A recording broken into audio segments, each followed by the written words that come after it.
During parents' divorce, Dad swore under oath, "I have only one child," legally wiping me out. Months later, he filed for alimony payments. After I presented this, Judge immediately said, "That's enough." Now he's begging. The sterile hum of the break room was violently interrupted by a shadow falling across my coffee mug. It wasn't the usual courier, not the expected legal aid from the IP department. This man was a process server, his presence a harbinger of disruption. Security, having already made their mandatory, sheepish call, had cleared him for entry.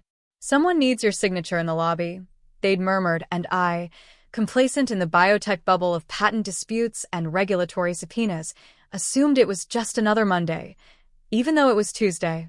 I signed for the thick envelope without a second glance, my mind already back at the intricate gene sequences on my monitor. Then, at my desk, the words erupted from the paper like venom. Connecticut Superior Court. Family Division. Petition for filial support. My father, Gerald Harrison, was suing me for $2,400 a month. The petition claimed indigence, demanding monthly support from biological son, Ethan Harrison. It meticulously detailed his substantial financial support throughout childhood, totaling approximately $370,000. He'd kept receipts.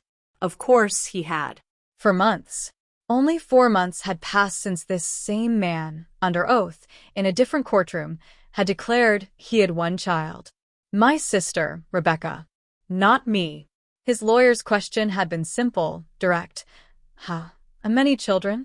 And he had looked straight into my eyes, across the hushed courtroom gallery, and spoken her name. Only hers. Now I was his son again. Because he needed money. I left work in a daze. The Boston traffic a suffocating crawl around me. The 30-minute drive home became an echoing chamber of thought, replaying the grim unraveling that had led to this moment. For months ago, the meticulously crafted facade of my parents' 32-year marriage had imploded. My mother, searching through old files, had unearthed irrefutable proof. Dad, the pharmaceutical CEO, accustomed to his comfortable 7-figure salary, had been sleeping with his executive assistant for 3 years. Mom, who'd sacrificed her graphic design career 3 decades earlier when Rebecca was born, had been shattered. The divorce was a bloodbath, a scorched earth campaign. Dad, shielded by his lawyers, fought over everything. Alimony, assets, even the house that had been our home. I stood by my mother, a silent sentinel, because someone had to. Rebecca, ever the diplomat, remained neutral. That's what she called it, while our father publicly flayed our mother's dignity, day after agonizing day. I was there, trapped in the sterile silence of the courtroom, during one particularly brutal hearing. His attorney, a shark in tailored silk, posed a standard question about dependents. "How many children do you have, Mr. Harrison?" Dad, eyes cold as granite, his gaze slicing directly through me, declared under oath. "1. My daughter, Rebecca Harrison, 32, corporate attorney in Manhattan." Not a single person questioned it. The hearing moved on, indifferent. I had been erased with a single, brutal sentence. Afterwards, the injustice burned within me. I confronted him in the parking lot as he climbed into his Tesla, loosening his tie as if he'd just closed a lucrative deal, not publicly disowned his own son. He didn't even look at me. "You chose your mother's side," he said, his voice flat. "That was your decision. Live with it." 2 weeks later, a crisp letter from his estate attorney arrived, equally devoid of emotion. I'd been systematically scrubbed from his will. All beneficiaries updated. Life insurance, retirement accounts, the family trust, everything rerouted to Rebecca. A professional execution of my non-existence. That was 4 months ago. Now, it seemed I was fiscally convenient again. From my apartment, I called Meredith Grant. She'd been a force of nature in Mom's divorce, sharp as broken glass and absolutely ruthless in family court. She picked up on the second ring, her voice crisp. "Can he do this?" I asked, the words tumbling out. "Sue me after testifying I wasn't his son? Connecticut has filial responsibility laws." She sounded like she was already 3 moves ahead, the gears of her legal mind turning. Rarely enforced, but technically valid. Colonial-era statutes about supporting indigent parents. Do you have a transcript of that hearing where he testified? I ordered one afterwards. I admitted, a morbid need for proof having driven me. Wanted it in black and white. Bring everything tomorrow. Transcript. Will notification. The petition. 9 a.m. She hung up. I pulled open my ancient filing cabinet. 5 minutes later, I had what I needed. A 238-page court transcript, page 47 glowing yellow under my highlighter. Question: how many children do you have, Mr. Harrison? Answer: 1. My daughter, Rebecca Harrison. Black and white. Under oath. I also retrieved the beneficiary letter, a cold, formal announcement. All assets previously designated to Ethan Harrison now redirected to Rebecca Harrison. Process July 19th. I put everything into a folder by the door. I considered calling Mom, but the thought of dragging her back into this vortex was unbearable. She had spent 4 months painstakingly rebuilding her life after 30 years married to a man who treated her like decorative furniture. She didn't need to hear her ex-husband was now extracting money from the son he'd publicly disowned. Rebecca, too, crossed my mind, but the impulse felt pointless. My sister had always been Dad's favorite, her achievements celebrated with elaborate parties and extravagant gifts. Mine received a perfunctory congratulations if he even remembered. Her law school graduation merited a $50,000 country club reception with 200 guests.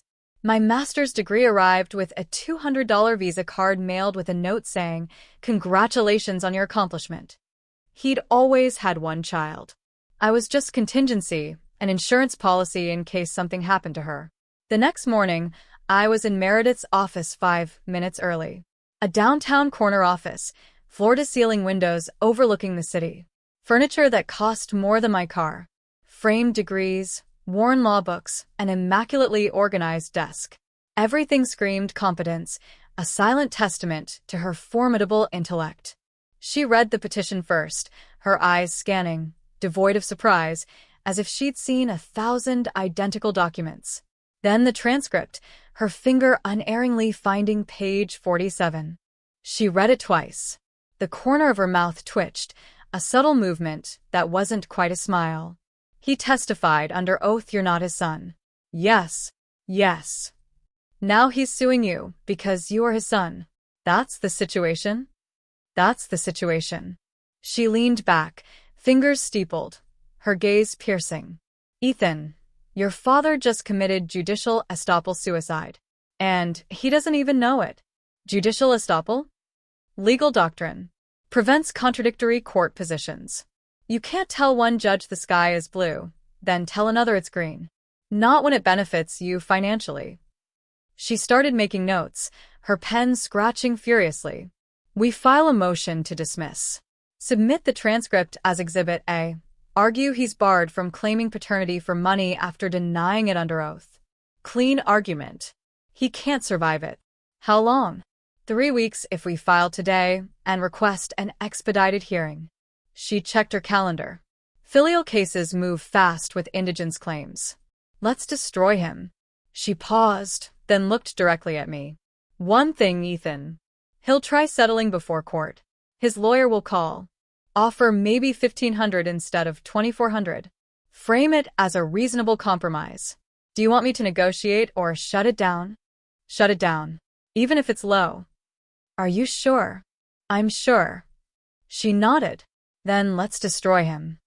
I left her office feeling something I hadn't felt in months. Clarity, perhaps. For the first time since Dad had erased me in that courtroom, I knew exactly what to do. Make him answer for it. That afternoon, my phone buzzed. A text from a number I'd deleted, yet still recognized. We need to talk about this lawsuit. It's just business. I'm sure we can work something out. I screenshotted it. Sent it to Meredith without a reply. Her message came back immediately. Perfect. Radio silence. From now on, let him sweat. 2 days later, my sister called. What are you doing? Rebecca's voice carried that familiar, brittle edge it always acquired when she thought I was being unreasonable. He's broke. The divorce wiped him out. Mom got the house, his savings, half his retirement. He can barely afford rent, and you're dragging him to court. He testified under oath he had one child. I countered, my voice tight. You. Not me. He was angry during the divorce. He didn't mean it that way. He was under oath, Rebecca. Direct question. He erased me in front of 50 people, then cut me from his will, then sued me. At what point should I be okay with this? Silence stretched, heavy and uncomfortable. He needs help. Mom won't give him anything, and I can't afford to support him. You're the only option. Then he can ask his one child for help. That's you, according to his sworn testimony. I hung up. Immediately, a pang of guilt. Rebecca wasn't the enemy, not truly. She was just doing what she'd always done, smoothing things over, trying to keep everyone happy. But I was done being smoothed over. Done being reasonable and flexible while Dad wielded his power with impunity. The next day, Meredith called. Settlement offer. $1,500 a month instead of $2,400. They're calling it a compromise. What did you say? See you in court. Good. Her voice was approving. You feeling okay about this? Not too late to negotiate something minimal. I'm not giving him $1. This isn't about money, Meredith. It's principle. He can't erase me, then unerase me whenever it's convenient. Understood. She paused. Judge will probably ask if you're willing to provide any support. What's your answer? According to his sworn testimony 4 months ago, he's not my father. I'm respecting his legal position. Meredith laughed, a short, sharp burst. Perfect. Say exactly that. A week before the court date, I met Mom for coffee near her new apartment. A small cafe, mismatched furniture, decent espresso. She looked better than she had during the divorce, less haunted, more vibrant. She was wearing colors again, not just the grim grays and blacks that had mirrored her grief. He's really struggling, she said after we ordered, her voice carefully neutral. Not that I care after what he did, but you should know. Lost everything in the settlement. House, liquid assets, half his retirement. Company forced him out when the affair went public. Maybe 2 years of expenses left if he's careful. Why tell me this? She stirred her coffee, not meeting my gaze. Because I know him. He thought Rebecca would support him. She was always the favorite, the one he invested in. When she refused, he panicked. You're not his first choice, Ethan. You're the backup plan. That's supposed to make me feel better? She finally met my eyes, a flicker of understanding there. No. I'm telling you, so you understand this isn't about you. Not reconciliation. Not even really about money. You're just the only option left, and he's desperate. Don't mistake desperation for remorse. I won't. We talked about other things after that. Her new job, her painting classes, my lab work. Normal conversation that didn't require emotional armor. That night, I pulled out the transcript one more time. Read page 47 again. Question. How many children do you have, Mr. Harrison? Answer. 1. My daughter, Rebecca Harrison. Clean. Unambiguous. Sworn testimony. Meredith had rehearsed what to expect. Judge reads. Petition. Hears arguments. Reviews our motion to dismiss. If everything went right, over and done in under an hour. Quick, clean, decisive.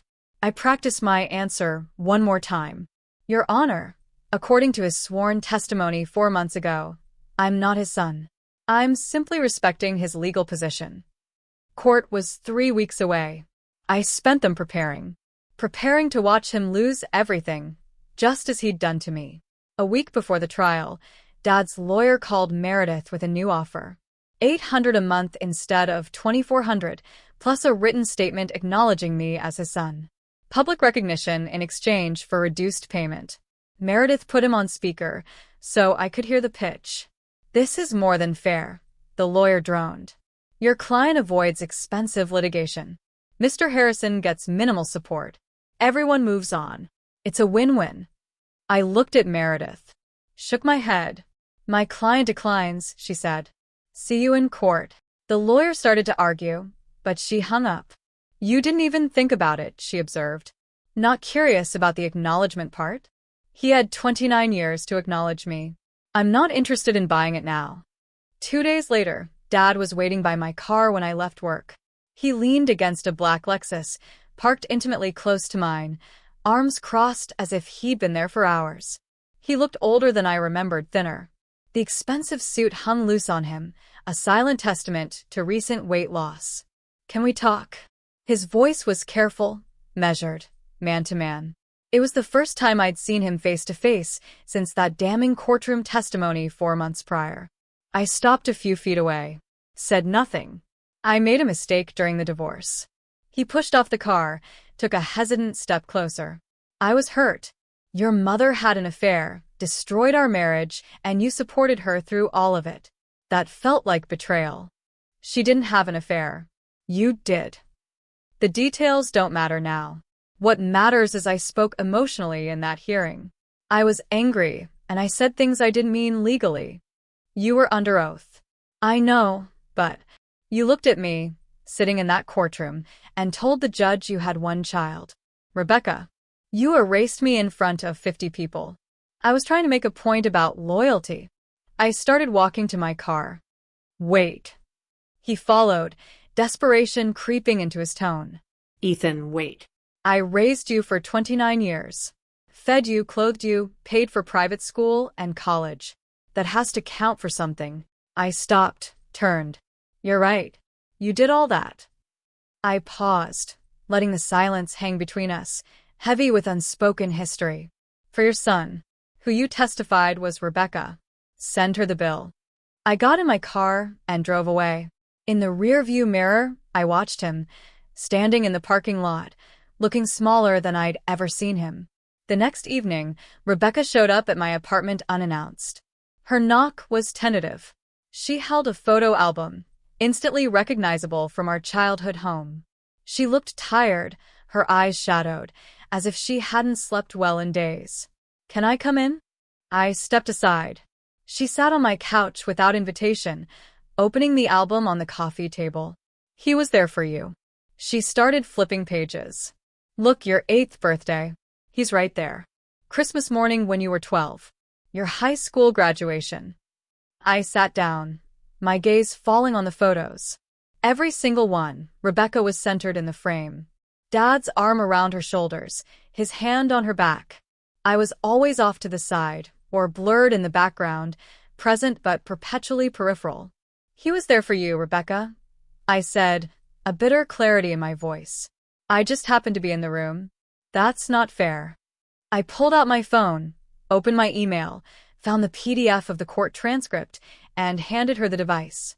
Page 47. She scrolled, her eyes tracing the words. Her face went pale as the meaning sank in. He really said this? She whispered, her voice barely audible. Under oath. In front of 50 people, including me. She set the phone down carefully, as if it might shatter. I didn't know he'd said it exactly like this. She closed the album. I knew he was angry at you for supporting Mom, but I thought he just didn't mention you. I didn't realize he actively denied you existed. Now you know. She stood, picked up the album, walked to the door without another word. She turned back once, a flicker of something in her eyes, as if to speak, then changed her mind and left. The morning of the trial, I put on my best navy suit, grabbed the folder with the transcript, and drove to the courthouse. No nervousness, no second thoughts. Just a quiet, unyielding readiness. The courtroom was smaller than I'd expected. Wood-paneled walls, the anemic glow of fluorescent lighting, rows of gallery seats mostly empty. Judge Morrison sat at the bench, reviewing papers. An older man, gray hair, a severe expression that suggested he'd witnessed every permutation of family dysfunction and had zero patience left. Dad was already there, positioned strategically in a wheelchair, playing the sympathy card. He looked frail, diminished. A home health aide stood stoically behind him, looking bored, but Dad's eyes were sharp, calculating, when they landed on me.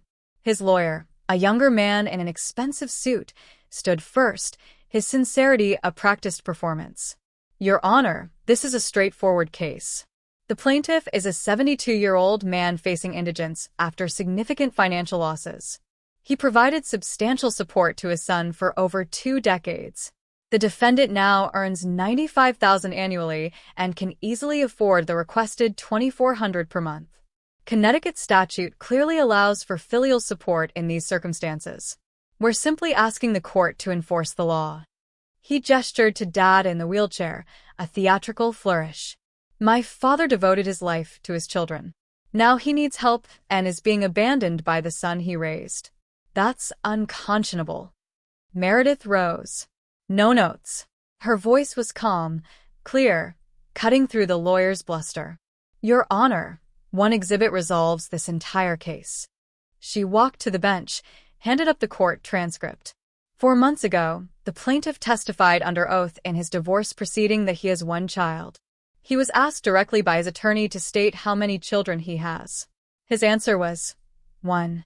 My daughter, Rebecca Harrison. He named only his daughter. Complete silence. The plaintiff now claims my client is his son and therefore owes him support. But you cannot claim fatherhood for financial benefit after explicitly denying it under oath in a prior proceeding. That is judicial estoppel. The plaintiff made his choice 4 months ago. He doesn't get to reverse it now because the money ran out. Judge Morrison picked up the transcript, read it slowly, deliberately. The silence in the courtroom stretched, thick with anticipation. He looked up at Dad, his expression hardening. Mr. Harrison, you made this statement under oath. Dad shifted in his wheelchair, a theatrical sigh. I was emotional during the divorce. The question was taken out of context. The judge cut him off, his voice dropping into a dangerous register. Out of context? Your attorney asked how many children you have. That's unambiguous. You answered 1 and named your daughter.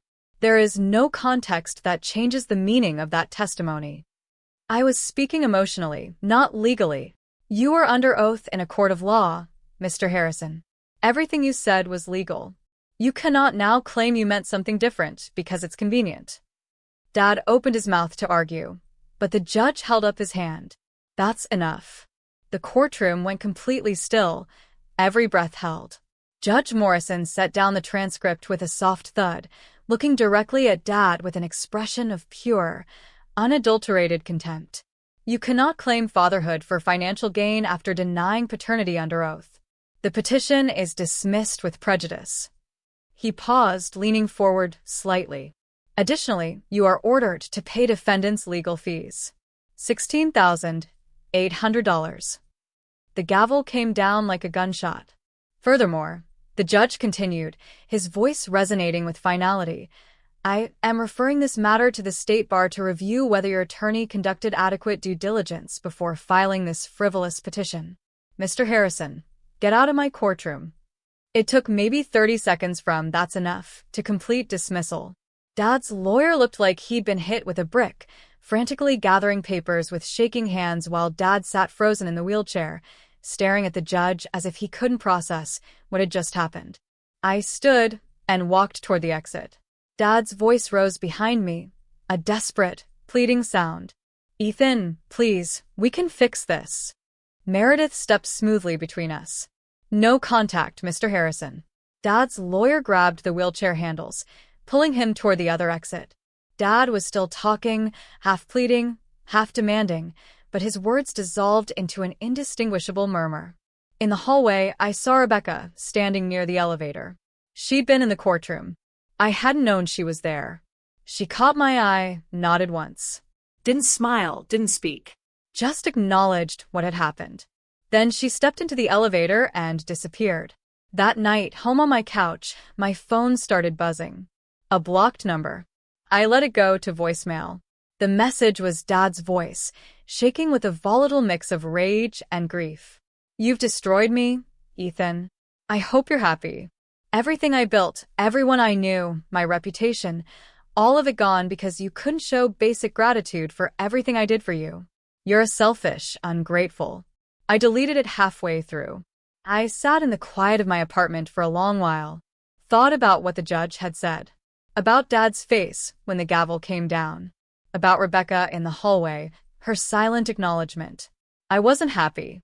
Not the celebratory, triumphant kind of happy.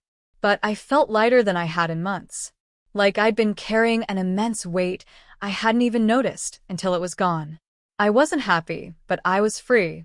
And that was enough. News traveled fast in Dad's insulated social circle. By the next day, Mom called to tell me the fallout had already begun. His golf club revoked his membership, she reported, a hint of grim satisfaction in her voice.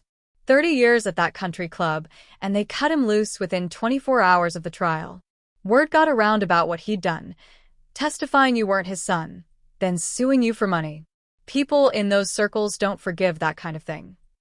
His business partners, she added, were already distancing themselves. Calls went unreturned. Lunch invitations dried up. Nobody wanted to be associated with a man who'd committed perjury to try and steal from his own kid. Mom sounded almost serene. Not happy, but certainly not sorry. A week after the trial, the court order for legal fees hit. $16,800 payable to my attorney within 30 days. Dad, stripped of his liquid cash by the divorce settlement, was forced to liquidate his last investment account to cover it. Meredith called when the payment cleared. "Money's in," she said. "Want me to send you the invoice breakdown?" "Keep it," I told her. "Consider it a bonus." She laughed. "I like the way you think." Watching him lose that money felt different than I expected. Not triumphant, just appropriate. He'd stolen millions from me through manipulation and lies over the years. $16,800 was a fraction of that, but it was something. A tangible receipt for his choices. 10 days later, Mom called again with an update. "Your father lost his apartment. Couldn't make rent after paying your legal fees. He moved to a cheaper place, a worse neighborhood. Studio efficiency, month-to-month lease. How's his health?" "Declining." She paused. "The stress is getting to him. He looks 10 years older than he did during the divorce." I didn't ask for more details. Didn't want them. The first text arrived that same afternoon. "Ethan, I made terrible mistakes. Can we talk?" "Coffee." I read it twice. Put the phone down. Didn't respond. 3 days later, an email. Longer this time, more desperate. "I was wrong. I was proud and stupid. And I hurt you in ways I'm only now beginning to understand. You're my son. I should never have denied that. Not in court. Not anywhere. I'm asking for a chance to apologize properly. Please." I archived it. Didn't respond. A week after that, security called me at work. "Your father's in the lobby, asking to see you. Tell him I'm not available. He says it's urgent. Tell him I'm not available. Thank you." I hung up and walked to my office window, looking down at the building entrance. 5 minutes later, Dad walked out, shoulders hunched, moving slow, like every step was an effort. He got into an old Honda that was definitely not the Tesla he used to drive. I watched him pull away, felt nothing. No guilt, no satisfaction. Just boundaries holding firm. 2 weeks later, a handwritten letter arrived at my apartment. 3 pages. Shaky penmanship, as if he'd written it multiple times before getting it right. "I don't expect forgiveness, Ethan. I know what I did was unforgivable, but I need you to know I'm sorry.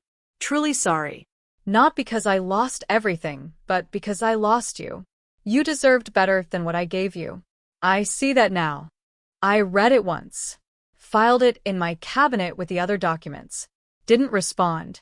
A month after the trial, Rebecca texted, asking to meet for coffee.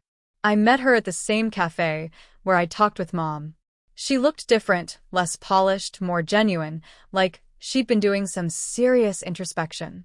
"I owe you an apology." She didn't wait for small talk. I was blind for 29 years. He played favorites and I benefited from it. I saw the inequality, but told myself it wasn't that bad. I should have said something when he testified. I should have stood up. I didn't. "You were his golden child," I said, without malice. "You didn't see what I lived because you didn't have to. I know that now." She stirred her coffee, a deep thoughtfulness in her eyes. "I'm not asking for forgiveness or trying to fix this. I just wanted you to know I see it. Finally. We talked for another 20 minutes, a careful conversation, testing new boundaries. Not close, probably never would be, but cordial. That was something. A week later, Mom called with a request I'd been expecting. Will you consider talking to him? Not to reconcile, just to let him apologize in person. He's struggling, and I think it would help him find some peace. He had 4 months after the divorce to apologize, I said, keeping my voice even. Before the lawsuit, before any of this escalated, he chose to sue me instead. That was his decision. I know, but I'm done, Mom. I appreciate you trying to help him, but I'm done. She didn't push. Understood. In a way Rebecca couldn't quite yet. 2 months after the trial, I got promoted at work.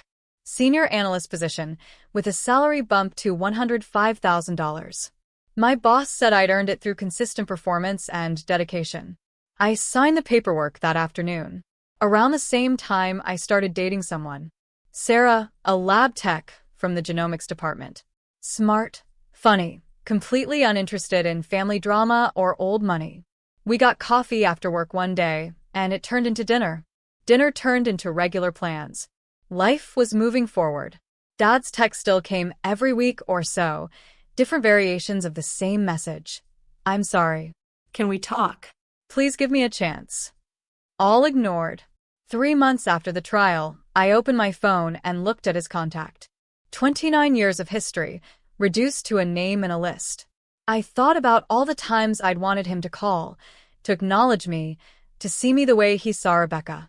All the birthdays and graduations and achievements where I'd hoped for something more than polite distance. I deleted the contact. Blocked the number. Felt lighter immediately.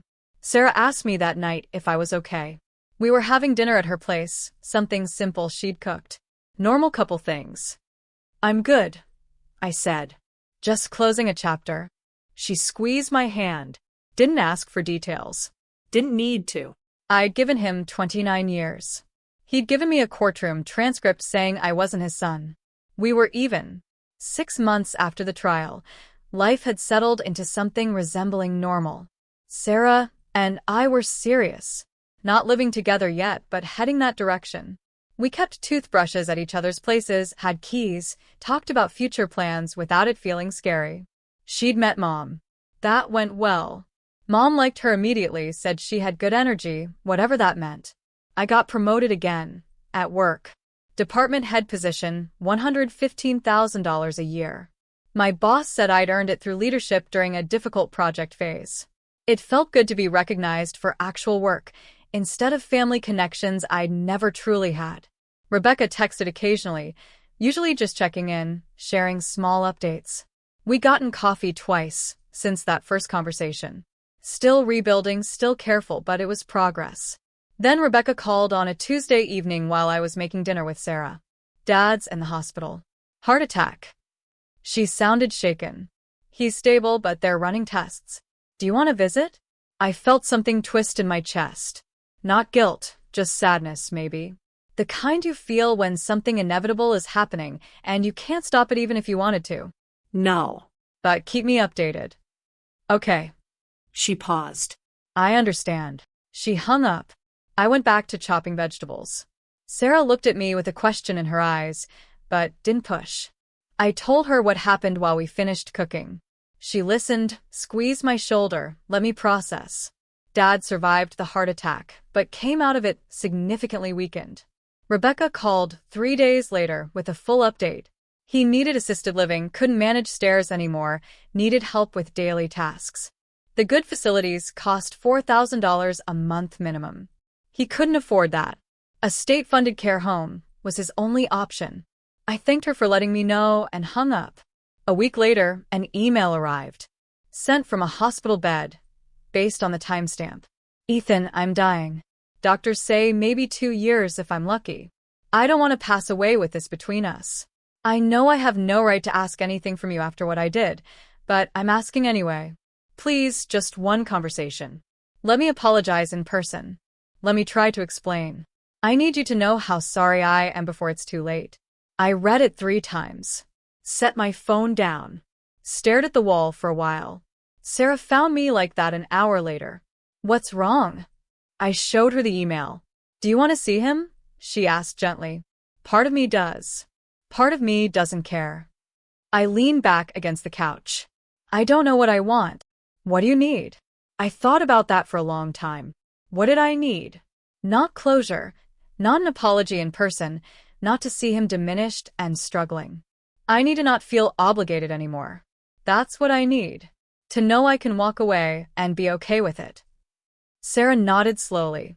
Then maybe the answer is already there. That night, I wrote an email response. Took me an hour to get the words right. I received your message. I accept your apology, but I don't want a relationship. You made your choice under oath when you testified I wasn't your son. I'm respecting that choice. I hope you find peace in whatever time you have left. Goodbye. I read it 5 times before hitting send. When I did, something released in my chest. Lighter, like I'd been holding tension I didn't know was there. A year after the trial, Rebecca called again. Dad's in hospice. The doctors say weeks, maybe days. This is your last chance to say goodbye if you want it. A long pause while I thought about it. Really thought about it. We said goodbye in that courtroom. I said, my voice steady. When he told the judge he had 1 child. That was our goodbye. Rebecca was quiet for a few seconds. I understand.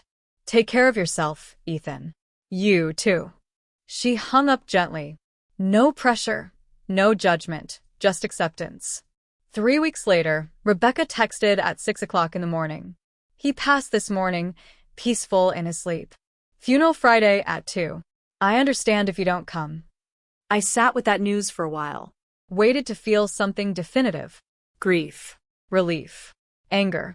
Satisfaction. Instead, I just felt a strange mix of everything and nothing. I told Sarah over breakfast. She asked if I wanted to go to the funeral. No. But I'll send flowers. Anonymous.